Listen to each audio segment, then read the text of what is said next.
আসসালামু আলাইকুম এভরিওয়ান। আশা করি সবাই অনেক ভালো আছেন। আল্লাহর রহমতে আমি এবং আমার পরিবার আলহামদুলিল্লাহ সবাই অনেক ভালো আছি। চলে এলাম নতুন একটা ব্লগ নিয়ে।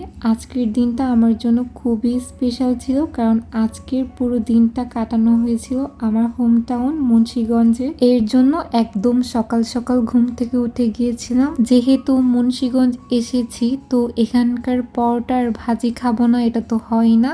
এর জন্য সকালে আম্মু নিচে আঙ্কেলকে দিয়ে পরোটা আর ভাজি এনেছিল। পরোটা, ভাজি আর ডাল তো রয়েছে, সাথে পাশের বাসা খালামণি আজকে বিক্রমপুরের ঐতিহ্যবাহী খুদের বউয়া আর বিভিন্ন পদের ভর্তা বানিয়েছিল। খালামণি সেটা সকালে দিয়ে গিয়েছে, আর এখানে আমি পরোটাগুলো ভালোভাবে সাজাচ্ছিলাম। সত্যি বলতে সকালবেলা আমি ওরকমভাবে রেগুলার নাস্তা করি না, জানি এটা আমার একটা ব্যাড হ্যাবিট, কিন্তু এই পরোটা আর ভাজি দেখলে আমি কখনো লোভ সামলাতে পারি না। এর জন্য একদম সকাল সকাল উঠেই ব্রেকফাস্ট করতে চলে এসেছিলাম। নিজের হোম টাউন আসলেই অনেক একটা শান্তির জায়গা। এখানে সব কিছু এত বেশি ভালো লাগে। ঢাকা থাকতে সকালে আমি অনেক লেটে ঘুম থেকে উঠি, কিন্তু আজকে একদম সকালে উঠে গিয়েছিলাম। আজকে সকালটা অনেক সুন্দর ছিল। সকালে ঘুম থেকে উঠে ফ্রেশ হয়ে আমি ব্যালকনিতে প্রায় 30 মিনিটের মতো বসেছিলাম। ছোটবেলার সব কথা মনে পড়ছিল, যখন মাঝে মাঝে এরকম ভ্যাকেশনে মুন্সিগঞ্জ আসা হয়। তো এই জিনিসটা আসলে খুব মিস করি, সেটা বোঝানোর মতো না। এইদিকে আমার পরোটা, ভাজি আর ডাল খাওয়া হয়েছিল। এখন ভাবলাম একটু খুদের ভাতটা ট্রাই করা যাক, যেহেতু বিক্রমপুর এসেছি, এটা তো খেতে হবেই। আর এখানে আম্মুর বানানো অনেক মজাদার আচারটা নিচ্ছিলাম। এই খুদের ভাত আর ভর্তা সাথে আচার না হলেই না, এই তিনটার কম্বিনেশন এত মজার। আর আমি খাবার শেষে সবগুলো ভর্তা, আচার একসাথে মিক্স করে খাচ্ছিলাম। এটা যে কতটা সুস্বাদু, আলহামদুলিল্লাহ, আল্লাহ শুক্রিয়া। আজকের খুদের ভাতটা আর ভর্তাগুলো অনেক অনেক মজা হয়েছিল। তো খালামণিকে আমি অনেক অনেক ধন্যবাদ জানাচ্ছি। খাওয়া দাওয়ার পর্ব শেষ করে চলে এসেছিলাম আম্মুর রুমের ব্যালকনিতে। আম্মুর রুমটা দক্ষিণ পাশে হওয়াতে অনেক সুন্দর ঠান্ডা বাতাস আসে, তো সেখানে দাঁড়িয়ে বাতাস উপভোগ করছিলাম। হঠাৎই চোখ পড়লো একটা কবুতরের উপর। আম্মুর রুমের ব্যালকনির পাশেই এই কবুতরটা বাসা বেঁধেছে, আর এটা এত সুন্দর করে চুপ করে বসেছিল, আমি যাওয়ার সাথে সাথেই উড়ে গেছে। তো এটার জন্য একটু খারাপ লাগছিল। আর এখানে হচ্ছে 2টা ডিম পেড়েছিল। ডিমগুলো কিন্তু মাশাআল্লাহ খুবই কিউট ছিল। আমি দূর থেকে একটু ভিডিও নিচ্ছিলাম।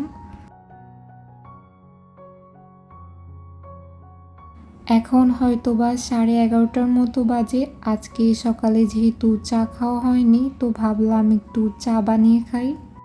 হাত মুখ ধুয়ে এদিকে দুপুরের নামাজের সময় হয়েছে।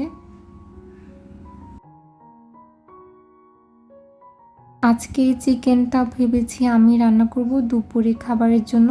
এর জন্য এখানে পেঁয়াজ, মরিচ, আদা, রসুন বাটা সব কিছু দিয়ে চিকেনটাকে ভালোভাবে মাখিয়ে অল্প পানি দিয়ে সেটাকে আমি সরাসরি চুলোর মধ্যে বসিয়ে দিয়েছিলাম। এভাবে চিকেন রান্না করে খেতে কিন্তু খুবই ভালো লাগে। আপনারা বাসায় কে কে এভাবে চিকেন রান্না করে খান, সেটা চাইলে কমেন্টে জানাতে পারেন। আর অন্যদিকে আম্মু এখানে ভর্তা বানাচ্ছিল। এখানে আম্মু ধনিয়া পাতার ভর্তা বানাচ্ছিল, সাথে কিন্তু আরও বিভিন্ন পদের ভর্তা ছিল, বাদাম ভর্তা, শুটকি ভর্তা, কালো জিরা ভর্তা। তো এই তো খাওয়া দাওয়া শেষ করে আমরা একটু বের হয়েছিলাম ঘোরার জন্য। আর এটা হচ্ছে মুন্সিগঞ্জের মোক্তারপুর ব্রিজ। তো মুন্সিগঞ্জ যখনই আসা হয় এই জায়গাটা কিন্তু মিস হয় না, চলে আসি সবাইকে নিয়ে ঘোরার জন্য। আমাদের ঘোরাফেরা শেষ করে বাসায় এসেছিলাম। তো বিকেলে আম্মু চা বানাচ্ছিল আর একপাশে ডিমের চপ বানাচ্ছিল, তো সেটাই কিছুক্ষণ দাঁড়িয়ে দেখছিলাম। এই ডিমের চপটা কিন্তু আমার খুবই পছন্দ, আর বৃষ্টির দিনে তো এই ডিমের চপ সাথে 1 কাপ চা না হলেই না, খুবই দারুণ কম্বিনেশন। বেসিক্যালি যখন মুন্সিগঞ্জ আসা হয় তো ট্রাই করি প্রতিটা সময় সুন্দরভাবে কাটানোর। যেহেতু আমার ভ্যাকেশনেই আসা হয়, ওরকমভাবে সময় পাই না যে ঘুরবো ফিরবো, কিন্তু যতটুক সময় পারি ট্রাই করি মানে সব জায়গায় ঘুরে বেড়ানোর। যেহেতু ছোটোকালের পুরো সময়টা আমার মুন্সিগঞ্জে কেটেছে, খুব মিস করি এই শহরটাকে। চা খাওয়ার পর্ব শেষ করি, আজকের সন্ধ্যাটা উপভোগ করছিলাম। আকাশটা কি সুন্দর রূপে সেজে আছে, তাই না? হ্যাঁ, আজকের সন্ধ্যাটা খুবই সুন্দর ছিল। আর এখন হয়তো বা প্রায় 8:30 বাজে, এত সুন্দর বাতাস ছিল সেটাও মিস করলাম না।